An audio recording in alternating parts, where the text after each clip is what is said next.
দেশের বন্যা পরিস্থিতি মোকাবেলায় কাজ করতে সকলের সমন্বিত উদ্যোগ জরুরি বলে জানিয়েছেন অন্তর্বর্তীকালীন সরকারের প্রধান উপদেষ্টা ডক্টর মোহাম্মদ ইউনূস।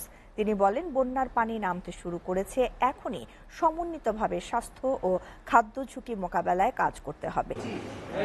দেশের চলমান বন্যা পরিস্থিতি নিয়ে রাষ্ট্রীয় অতিথি ভবন যমুনায় বিভিন্ন এনজিও প্রতিনিধিদের সঙ্গে বৈঠক করেন অন্তর্বর্তী সরকারের প্রধান উপদেষ্টা ডক্টর মোহাম্মদ ইউনূস। প্রায় 2 ঘন্টা ব্যাপী চলা প্রাণবন্ত এই বৈঠকে অংশ নেন ক্ষুদ্র, মাঝারি, বড় ও স্থানীয় 44টি এনজিওর প্রতিনিধিরা।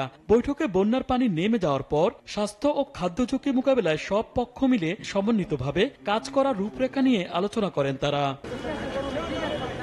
পরে যমুনার সামনে বৈঠকের বিস্তারিত তুলে ধরে প্রেস সচিব শফিকুল আলম জানান, বৈঠকে প্রধান উপদেষ্টা জানিয়েছেন, বর্তমান পরিস্থিতিতে প্রয়োজন অনুযায়ী সমন্বয় করে ত্রাণ পাঠাতে হবে। এছাড়া বন্যা কবলিত এলাকায় বিদ্যুৎ ও ইন্টারনেট সংযোগ দ্রুত পুনঃস্থাপনেও গুরুত্ব দিয়েছেন তিনি। কমিউনিকেশনের ব্যাপারে আর্মির সাথে কোঅর্ডিনেশন হচ্ছে, মোবাইল ফোন কোম্পানিগুলোর সাথে কোঅর্ডিনেশন হচ্ছে। আমরা চেষ্টা করছি ডিজেল পাঠিয়ে ওইখানে যাতে টাওয়ারগুলোকে কোনোভাবে যেন চালু করা যায়, যতটা রিমোট এলাকায় যাওয়া যায় এবং যত দ্রুত বিদ্যুৎ সরবরাহটা চালু করা যায়। বিদ্যুৎ সরবরাহ চালু হলে নেটওয়ার্ক চালু হবে। উনি কোঅর্ডিনেশনের কথা বলেছেন এবং উনি চাচ্ছেন যে এনজিওরা যে কাজটা করবেন সেটা যেন খুবই কোঅর্ডিনেটেড ওয়েতে করে। প্রেস সচিব আরো বলেন, বৈঠকে সমন্বিতভাবে স্বাস্থ্য ও খাদ্য ঝুঁকি নিয়ে কাজ করার পরিকল্পনা হয়েছে উল্লেখ করে তরুণদের এই উদ্যোগের সাথে সবাইকে এগিয়ে আসার আহ্বান জানিয়েছেন ডক্টর মোহাম্মদ ইউনূস। অনেকের ঘর বাড়ি হয়তোবা ভেঙে আছে, অনেকের বাসার কিছুই নাই, তাদের ইউটেন্সিল থেকে কোনো কিছুই নাই।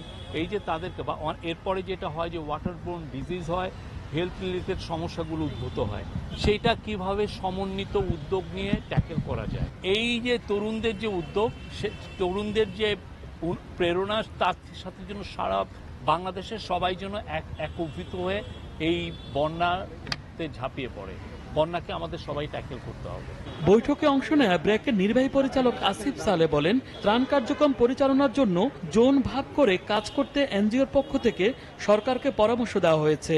আমাদের যেটা একটা কনসার্ন ছিল যে বিভিন্ন জায়গা থেকে অনেকে ত্রাণ নিয়ে যাচ্ছেন, কিন্তু যে সমস্ত জায়গাতে যোগাযোগের অবস্থার কারণেই হোক বা অন্যান্য কারণেই হোক, একটা জায়গাতে বেশি ত্রাণ যাচ্ছে কিন্তু ভেতরের জায়গাগুলোতে ত্রাণ যাওয়া এখনো ডিফিকাল্ট।